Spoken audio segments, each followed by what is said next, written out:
Hello friends, அனைவருக்கும் வணக்கம். இப்போ இந்த கணக்கில் என்ன கொடுத்துருக்காங்க, என்ன கேட்டிருக்காங்க அப்படின்னு பார்த்தீங்கன்னா, ஒரு சிட்டியில் இருக்கக்கூடிய திருமண வயதில் இருக்கக்கூடிய மொத்த ஆண்களுடைய எண்ணிக்கையில் 40% பேருக்கும், திருமண வயதில் இருக்கக்கூடிய மொத்த பெண்களுடைய எண்ணிக்கையில் 30% பேருக்கு திருமணம் ஆகிருக்கு. அதே சமயத்தில் ஒரு ஆண் ஒரு பெண்ணை தான் திருமணம் செய்துக்கிறாரு, மேலும் ஒரு பெண் ஒரு ஆண் தான் திருமணம் செய்துக்கிறாங்க. அடுத்தது, அந்த ஊரில் கணவனை இழந்தவர்களோ மனைவி இழந்தவர்களோ கிடையாது. இதுதான் அவங்க கொடுத்துருக்க ஸ்டேட்மெண்ட்டு.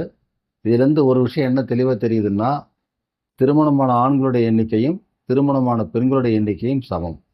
அதே சமயத்தில் திருமண வயதில் இருக்கக்கூடிய ஆண்கள் எண்ணிக்கை வேற, திருமண வயதில் இருக்கக்கூடிய பெண்கள் எண்ணிக்கை வேற. ரெண்டும் சம எண்ணிக்கையில் கிடையாது.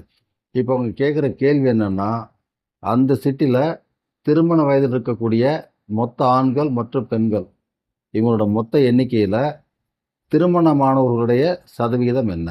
இதுதான் கேள்வி. இப்போ இந்த கணக்கை சால்வ் பண்ணுறதுக்கு முன்னாடி பர்சன்டேஜ் சம்மந்தப்பட்ட ஒரு சின்ன குறிப்பை பார்ப்போம். இதில் இந்த ஈக்குவேஷன்ஸை பாருங்கள். 40% of 100 is equal to 40 and 40% of 300 is equal to 120. அதாவது இங்கே பர்சன்டேஜ் வந்து ரெண்டு ஈக்குவலாக இருக்குது. ஆனால் எந்தெந்த மதிப்போட பர்சன்டேஜஸ் அப்படின்னு பார்த்தோம்னா, ஒரு இடத்துல இது 100க்கான 40%, இன்னொரு இடத்துல இது 300க்கான 40%. இப்போ பர்சன்டேஜ் ரெண்டு ஈக்குவலாக இருக்குது. ஆனால் எந்த மதிப்புகளுடைய பர்சன்டேஜ்னு பார்க்கும்போது அது மாறுபடுது.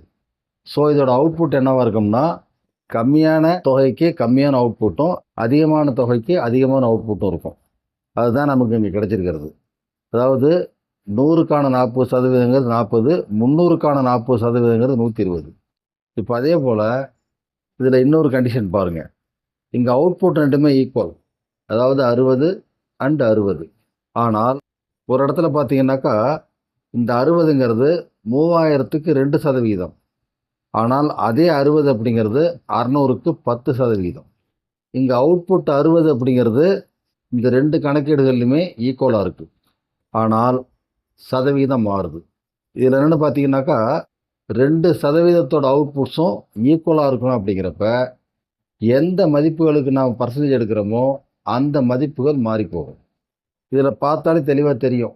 அதிகப்படியான மதிப்புக்கு குறைஞ்ச பர்சன்டேஜும், குறைவான மதிப்பிற்கு அதிகப்படியான பர்சன்டேஜ் எடுத்தோம்னா அது ரெண்டு ஈக்குவலாக வரது வாய்ப்பு இருக்குது. இப்போ அந்த மாதிரி ஈக்குவலாக வந்ததுனாக்கா அந்த பர்சன்டேஜஸோட விகிதமும், எந்த தொகைகளுக்கு நாம் பர்சன்டேஜ் பார்த்தோமோ அந்த தொகைகளோட விகிதமும் ஒன்றுக்கொன்று தலைகீழ் விகிதத்தில் இருக்கும். அது எப்படின்னு இதில் பாருங்கள். 20% ஆஃப் 300 இஸ் ஈக்குவல் டு 60. இது ஒரு ஸ்டேட்மெண்ட்டு. அதே போல் 50% ஆஃப் 120 இஸ் ஈக்குவல் டு 60. இதில் இப்போ இந்த ரெண்டு கேஸ்லையும் பார்த்தீங்கன்னா ரெண்டுக்குமே அவுட்புட்டு 60 தான்.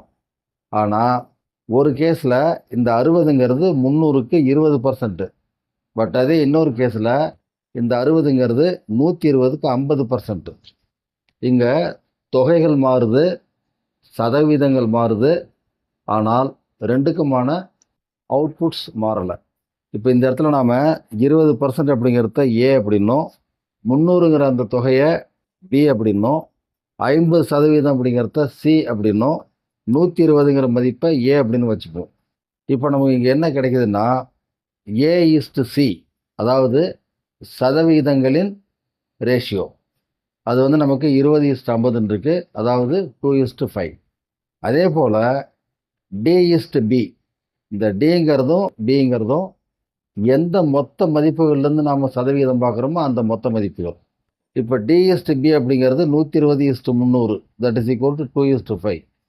இதில் பார்த்தீங்கன்னா சதவீதங்களுடைய விகிதமும் எடுத்துக்கொள்ளப்பட்ட மொத்த தொகைகளின் விகிதமும் தலைகீழ் விகிதத்தில் இருக்கும். பர்சன்டேஜஸோட ரேஷியோ 2:5 இருக்குது. அதே போல் எடுத்துக்கொண்ட மொத்த மதிப்புகளுடைய ரேஷியோஸ் 5:2 இருக்குது. அதாவது இங்கே இந்த ரெண்டு ரேஷியோஸும் தலைகீழ் விகிதத்தில் இருக்குது. இதை நீங்கள் ஈக்குவேஷனாக போட்டு சால்வ் பண்ணி பார்த்தா அதான் வரும் உங்களுக்கு. அதாவது இதில் பாருங்கள், A% of B is equal to C% of D. That is A/100 into B is equal to C/100 into D. இதை சிம்பிளிஃபை பண்ணுறப்ப 100 அடிபட்டு போகும். So AB is equal to CDன்னு கிடைக்கும். அதை நீங்கள் ரீஅரேஞ்ச் பண்ணிங்கன்னா A/C is equal to B/D அப்படின்னு கிடைக்கும். அதாவது A/C இஸ் ஈக்குவல் டு D/Bன்னு வரும். இதை நீங்கள் முதல்ல பார்த்து புரிஞ்சுங்க. அதுக்கப்புறம் இந்த கணக்கு ரொம்ப எளிமையாக போட்டுடலாம். இப்போ இந்த கணக்கு எப்படி சால்வ் பண்ணலான்னு பாருங்கள். பெண்களுடைய எண்ணிக்கையை W அப்படின்னும் ஆண்களுடைய எண்ணிக்கையை M அப்படின்னு குறிப்பிட்டுக்கலாம். அப்போ பார்த்தீங்கன்னா 40/100 into M is equal to 30/100 into W. இதை நீங்கள் சிம்பிளிஃபை பண்ணும்போது 100 அடிபட்டு போகும். அப்போ என்ன கிடைக்கும்னா 40M இஸ் ஈக்குவல் டு 30Wன்னு கிடைக்கும். அதுலேருந்து என்ன தெரியுதுன்னா M/W is equal to 30/40 that is equal to 3/4 அப்படின்னு கிடைக்கும். அதாவது M/W இஸ் ஈக்குவல் டு 3:4. அதாவது திருமண வயதில் இருக்கக்கூடிய ஆண்களுடைய எண்ணிக்கையும் திருமண வயதில் இருக்கக்கூடிய பெண்களுடைய எண்ணிக்கையும் 3:4 என்ற விகிதத்தில் இருக்கின்றன. அதான் இதுக்கு அர்த்தம்.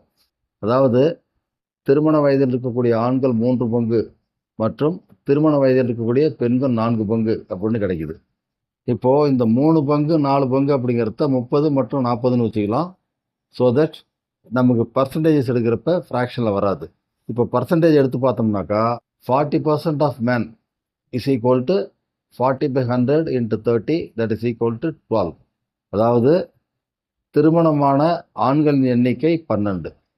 அதே போல் பெண்களுக்கு 30% எடுத்தோம்னாக்கா 30/100 இன்ட்டு 40 இஸ் ஈக்குவல் டு 12ன்னு வரும். அதாவது திருமணமான பெண்களுடைய எண்ணிக்கையும் திருமணமான ஆண்களின் எண்ணிக்கையும் சமம். அதே சமயத்தில் ஆண்கள் 3 பங்கும் பெண்கள் 4 பங்கும் இருக்காங்க. அதான் இதுக்கு அர்த்தம்.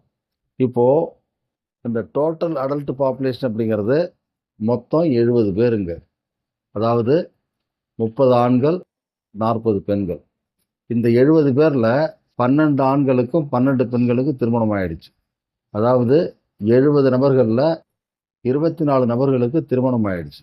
அப்போ திருமணமானவர்களுடைய சதவிகிதம் என்ன? இதாங்க கேள்வி. அப்போ திருமணமானவர்களுடைய சதவிகிதம் அப்படிங்கிறது 24/70 இன்ட்டு 100 அப்படின்னு வரும். இதை சிம்பிளிஃபை பண்ணும்பொழுது 240/7 தட் இஸ் ஈக்குவல் டு 34 2/7. இதை இங்கே நாம் கலப்பு பின்னத்தில் எழுதுகிறோம். ஸோ இந்த கணக்குக்கான ஆன்சர் அப்படிங்கிறது 34 2/7%. அடுத்தடுத்த எபிசோட்ஸில் இதே போல் மற்ற சில கணக்குகளை பார்ப்போம். ஓகே ஃப்ரெண்ட்ஸ், கவனித்தமைக்கு மிக்க நன்றி. அனைவருக்கும் வணக்கம். உங்கள் கருத்துக்களை கமெண்ட் மூலம் சொல்லுங்கள். உங்கள் விருப்பத்தை லைக் மூலம் சொல்லுங்கள். மற்றவர்களின் நன்மைக்காக ஷேர் செய்யுங்கள். எங்களை ஊக்கப்படுத்த சப்ஸ்கிரைப் செய்யுங்கள். அனைவருக்கும் அனைவருக்கும் நன்றி. நன்றி.